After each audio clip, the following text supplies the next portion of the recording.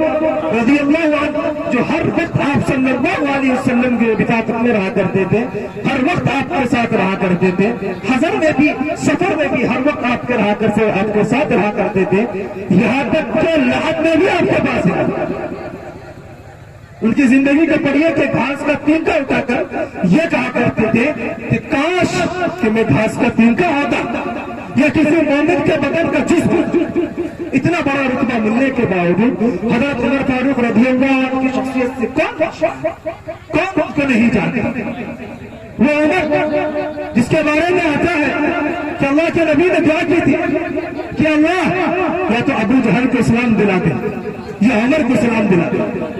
ان دونوں میں سے کسی ایک کے ہاتھ اسلام قبول کروا دیجئے، اس سے اسلام کو تقویت ملے گی، اسلام کو قوت ملے گی، اور اسلام صرف عرب ہی کے اندر نہیں بلکہ پورے چہر دنگ عالم میں اندر پھیل جائے گا۔ تو اللہ نے کیا فرمایا؟ اللہ نے کہا کہ محمد عمر کو تمہارا جرنیل بناؤں گا، تمہارا مشیر مشورہ دینے والا بناؤں گا، تمہارا اسے خلیفہ ثانی بناؤں گا، اور ابو جہل کو کتے کی موت اس کو زندگی بناؤں گا۔ چنانچہ تاریخ گواہ ہے کہ جو چھوٹے بچوں کے ذریعے ان کا قتل کیا گیا، وہ عمر کہ جس کی رائے قرآن کے مطابق ہے، جس کے نام سے شیطان بھی کاٹ جاتا تھا، شیطان کی ماں مر جاتی تھی، جس راستے سے حضرت عمر گزر جاتے تھے شیطان کا گزرنا اس راستے سے دوبر ہو جاتا۔ بلکہ میں آپ کو ایک مزید ایک نکتے کی بات یہ بھی بتاتا چلوں کہ حضرت عمر کے بارے میں بزرگوں نے لکھا ہے کہ اگر کوئی شہادت کی انگلی سے حضرت عمر کا نام اپنے سینے کے اندر لکھ دے اور وہ سکون سے سو جائے تو اس کو برا خیال نظر نہیں آئے گا۔ بزرگوں نے یہ لکھا ہے۔ اس عمر کی حالت یہ ہے کہ ایک مرتبہ زارہ کی طرف روتے ہوئے وہ آپ کے پاس آ رہے ہیں، حضرت حذیفہ رضی اللہ عنہ زارہ کی طرف روتے ہوئے آ رہے ہیں، تو حضرت حذیفہ بھی دیکھ کر گھبرا گئے کہ وہ عمر جو بڑی بڑی مصیبتوں میں نہیں رویا، بڑی بڑی مصیبتوں کے اندر گر کر نہیں رویا، آج وہ کیسے رو رہا ہے؟ تو انہوں نے آ کر عرض کیا کہ حذیفہ تم نبی کے رازدار ہو، نبی نے تم کو راز کی باتیں بتائی ہیں، میں تم سے منافقوں کی فہرست نہیں مانگ رہا ہوں، منافقوں کی لسٹ تم سے نہیں مانگ رہا ہوں، میں تم سے منافقوں کے نام معلوم نہیں کر رہا ہوں، صرف اتنا معلوم کرنے کے لیے آیا ہوں کہ عمر کا نام تو کہیں منافقوں میں تو نہیں ہے۔ اللہ اکبر! اتنا بڑا رتبہ ملنے کے باوجود ہمارا ان کے دل کے اندر یہ خوف سوار رہتا تھا کہ مجھ سے میرا ایمان کب سلب ہو جائے، ہر وقت یہی فکر رہتی تھی۔ حضرت حذیفہ رضی اللہ عنہ کو نبی کریم صلی اللہ علیہ وسلم نے راز کی باتیں اس درجہ وثوق کے ساتھ بتا رکھی تھی کہ اگر مدینہ منورہ میں کسی شخص کا انتقال ہو جاتا تو صحابہ کرام رضوان اللہ علیہم اجمعین یہ دیکھتے کہ اس جنازے کے اندر حضرت حذیفہ شریک ہے یا نہیں۔ اگر حضرت حذیفہ شریک نہیں ہے تو اس بات کی علامت ہوتی کہ یہ منافق ہے، اور اگر حضرت حذیفہ رضی اللہ عنہ اس جنازے کے اندر شریک ہوتے تو اس بات کی علامت ہوتی کہ یہ مکہ مومن ہے۔ حضرت ابو ہریرہ رضی اللہ عنہ صحابہ کرام کی زندگی کو پڑھیے کہ ہم وقت ان کے اندر یہ فکر رہتی تھی کہ میں کس طریقے سے سدھر جاؤں، میری زندگی کس طریقے سے بدل جائے، ہم وقت یہ فکر رہتی تھی۔ چنانچہ حدیث کے اندر آتا ہے کہ حضرت ابو ہریرہ رضی اللہ عنہ نے ایک مرتبہ حضرت عبداللہ ابن عمر رضی اللہ عنہ کے سامنے ایک حدیث بھی، اس حدیث کا مفہوم یہ ہے کہ جو شخص نماز جنازہ کے پیچھے چلے اس کو ایک قرات اجر ملے گا، اور جو شخص نماز جنازہ کے اندر شرکت کرے اس کو 2 قرات اجر کو ملے گا، اور جو شخص تدفین یعنی مٹی دینے کے اندر شریک ہو اس کو 3 قرات اجر ملے گا۔ قرات اس زمانے میں ایک چھوٹا سا پیمانہ تھا، چھوٹا سا، جس کے ذریعے سونے چاندی کا وزن کیا جاتا تھا، لیکن دوسری حدیث میں اس کی تفسیر وارد ہوئی ہے کہ جنت کا جو قرات ہوگا وہ احد پہاڑ سے بھی بڑا ہوگا۔ جب حضرت ابو ہریرہ نے حضرت حذیفہ کے سامنے یہ حدیث سنائی تو انہوں نے فوراً افسوس کا اظہار کرتے ہوئے فرمایا کہ میں نے اب تک اس حدیث کو کیوں نہیں اختیار کیا، اس حدیث کو اپنی زندگی کے رگو رشے میں کیوں نہیں اتارا؟ جس کی وجہ سے مجھ سے بہت ساری قرات ضائع ہو گئی، میں نے بہت سارے ثوابوں کو کھو دیا۔ اگر مجھے پہلے معلوم ہوتا تو میں اس پر عمل کرتا اور اتنے قرات کو ضائع ہونے نہیں دیتے۔ حالانکہ حضرت حذیفہ، حضرت عبداللہ ابن عمر رضی اللہ عنہ وہ صحابی ہیں جن کا مشغلہ نبی کریم صلی اللہ علیہ وسلم کی سنتوں پر عمل کرنے کا تھا، لیکن دیکھیے جب چھوٹے سے چھوٹا عمل جب ان کے سامنے پیش کیا گیا تو فوراً دل کے اندر ایک جذبہ پیدا ہوا، ایک امید پیدا ہوئی کہ میں نے اب تک کیوں اس کو اختیار نہیں کرتا؟ اگر میں اس کو اختیار کرتا تو میرے نامہ اعمال کے اندر اضافہ ہو جاتا۔ پھر صحابہ کرام کی زندگی کو آپ اٹھا کر دیکھ لیجئے، ہمارا وقت ان کو یہی فکر لاحق رہتی تھی کہ میرا کوئی عمل، میرا کوئی فعل، میرا کوئی قول نبی کے خلاف نہ ہو جائے، نبی کے حکم کے خلاف نہ ہو جائے، اللہ تبارک و تعالیٰ کی مرضی کے خلاف نہ ہو جائے۔ جب اس طرح کی فکر پیدا ہوگی تو معاشرے کا خود بخود اصلاح ہوتا چلا جائے گا، معاشرے کے اندر خود بخود سدھار پیدا ہوتا چلا جائے گا اور اس سے زندگیاں بدلے گی، انقلاب برپا ہوگا۔ علامہ جوزی بہت بڑا مشہور واعظ تھے، ان کے بارے میں آتا ہے کہ ایک باز میں وہ 900 لوگ ان کے ہاتھ بیعت کا کرتے، ایک باز کا لیا بس تمام لوگوں کے دل جیت لیتے تھے۔ ایسا نہیں تھا کہ ان کی تقریر بہت پوشیدہ ہوتی تھی، بہت بھڑکاؤ بھاشن ہوتا تھا، یہ بات نہیں تھی، بلکہ دل سے ایک جذبہ نکلتا تھا ان کے دلوں میں اور لوگوں کے اوپر اثر انداز ہوتا تھا۔ ہمارا حال کیا ہے کہ ہم دوسروں کو نصیحت کرتے ہیں، دوسروں کو اچھائی کی باتیں بتاتے ہیں، پر ہمارا اس پر عمل نہیں ہوتا۔ دوسروں کو اچھائی کی باتیں بتاتے ہیں لیکن ہمارا خود اس پر عمل پیرا نہیں ہوتا۔ صحابہ کرام کی زندگی کو اب دیکھیے کہ ہمارا وقت ان کو اپنی فکر ہی لاحق ہوتی ہے۔ اگر ہم دوسروں کو اچھی بات بتاتے ہیں تو جب وہ شخص دے گا، پہلی بات اگر ہم خود اس پر عمل کرنے والے نہیں ہیں تو وہ بات اثر انداز نہیں ہوگی، اور اگر بالکل اثر انداز بھی ہو گئی تو بات مؤثر نہیں ہوگی، کیونکہ جب سامنے والا یہ دیکھے گا کہ خود تو نصیحت کر رہا ہے، اچھی باتیں بتا رہا ہے، دین کی باتیں بتا رہا ہے، لیکن خود اس کا اس پر عمل نہیں ہے، تو خود اس کا اس پر عمل نہیں ہے۔ اگر یہ اچھا عمل ہوتا تو پہلے خود اس کو اختیار کرتا۔ آپ صلی اللہ علیہ وسلم کی زندگی کو اٹھا کر دیکھ لیجیے، ان کی پوری ہسٹری کو اٹھا کر دیکھ لیجیے کہ 23 سال کی جو قلیل مدت میں آپ صلی اللہ علیہ وسلم نے صرف عرب ہی نہیں بلکہ پوری دنیا میں انقلاب برپا کیا۔ وہ صرف کیا ایسے ہی نہیں، بلکہ جس بات کا آپ صلی اللہ علیہ وسلم صحابہ کرام کو حکم کرتے تھے، لوگوں کو حکم کرتے تھے، پہلے آپ خود اس پر عمل کرتے تھے، اس کے بعد لوگوں کو بتاتے تھے، اس کے بعد یہ ہمارے اندر جذبہ پیدا نہیں ہوتا کہ ہمارے اندر جذبہ، ہم سوچتے ہیں کہ مد مقابل سے اصلاح کا آغاز ہونا چاہیے، اصلاح کی ابتدا اس سے ہونی چاہیے۔ نبی کریم صلی اللہ علیہ وسلم نے 8 نمازوں کی پابندی کی، 5 نمازیں یہ اشراق، تہجد، چاشا، 8 نمازیں کی پابندی کی۔ ثانیہ صحابہ کرام رضوان اللہ علیہم اجمعین کے 5 نمازوں کی ترتیب۔ حضرت مولانا ڈاکٹر عبدالحی صاحب رحمت اللہ علیہ فرمایا کرتے تھے کہ قرآن کریم کے اندر جو بار بار لفظ استعمال ہوا ہے، یا ایھا الذین آمنوا قوا انفسکم واہلیکم نارا، کہ ایمان والوں تم اپنے آپ کو آگ سے بچاؤ۔ اصل خطاب کے 2 طریقے ہیں، ایک طریقہ یہ ہے کہ مخاطب جس کو پکار رہا ہے اس کا نام لے، اور دوسرا طریقہ یہ ہے کہ اس کا نام نہ لے، بلکہ جس کو پکار رہا ہے اس کے درمیان جو ایک ریلیشن ہے، جو تعلق ہے، جو رابطہ ہے، اس کا واسطہ دے کر پکارے۔ مثال کے طور پر فور ایگزامپل میں آپ کو بتاتا چلوں کہ باپ اپنے بیٹے کو اگر پکارے، ایک تو یہ ہے کہ اس کا نام لے کر پکارے اے فلاں، اور دوسرا طریقہ یہ ہے کہ نام لے کر نہ پکارے بلکہ بیٹا گا کر پکارے۔ ظاہر سی بات ہے بیٹا کہنے میں مزہ آئے گا نہیں مزہ آئے گا؟ بیٹا کہنے میں جو شفقت اور محبت ٹپکتی ہے، وہ ظاہر سی بات ہے کہ نام سے پکارنے میں محبت نہیں ٹپکتی۔ مزید تائیدن میں آپ کو ایک بات بتاتا چلوں کہ حضرت مولانا شبیر صاحب عثمانی رحمت اللہ علیہ وہ حضرت مفتی شفیع صاحب کی تشریف لایا کرتے تھے، اور اس وقت حضرت مفتی شفیع صاحب کی جو والدہ تھی وہ بقول حیات تھی اور ان کو بیٹا کہا کر پکارتے، تو ہمیں تعجب ہوتا کہ اتنا بڑا علامہ دنیا کوئی ان کو شیخ الاسلام کے لقب سے پکارتی ہے، بڑے بڑے تعظیم القاب ان کے لیے استعمال کیا جاتے تھے،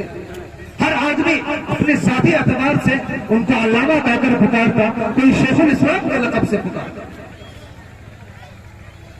لیکن وہ صرف فرماتے ہیں کہ میں بیٹا کا لفظ سننے کے لیے آپ حضرات کے یہاں تشریف لاتا ہوں۔ آدمی اپنے ذات کے اعتبار سے بڑا دیندار ہے، نماز پڑھتا ہے، روزہ رکھتا ہے، حج ادا کرتا ہے، زکات دیتا ہے، اور شریعت کے جتنے بھی احکام ہیں سب پر عمل کرنے کی کوشش کرتا ہے، لیکن اس کے گھر کو دیکھیے، اس کی اولاد کو دیکھیے، اس کے بال بچوں کو دیکھیے کہ ان کا رخ اگر مشرق کی طرف ہے تو ان کا رخ مغرب کی طرف ہے، نہ ان کو دین کی فکر ہے، نہ نماز کی فکر ہے، نہ روزے کی فکر ہے، بس گناہوں کے وادی میں بھٹکتے پھر رہے ہیں، گناہوں کے سیلاب میں اٹھا رہے ہیں، اور یہ صاحب اس بات پر مطمئن ہے کہ میں تو صف اول میں نماز پڑھتا ہوں۔ تو یاد رکھیے آپ کا ذاتی عمل آپ کی نجات کے لیے کافی نہیں ہو سکتا۔ قیامت کے دن آپ کو یہ کہہ کر جان بتا سکتے ہیں کہ میں تو صرف اپنے ذات کا مالک تھا، اگر میری اولاد دوسری طرف جا رہی ہے، گناہ کا راستہ اختیار کر رہی ہے، تو میں اس میں کیا کرتا؟ نہیں، آپ اس کی ذمہ دار ہیں، اپنی اولاد کے آپ ذمہ دار ہیں۔ اور دلیل میں کیا پیش کرتے ہیں کہ حضرت نوح علیہ السلام کا بیٹا کنعان وہ بھی کافر رہا، اور حضرت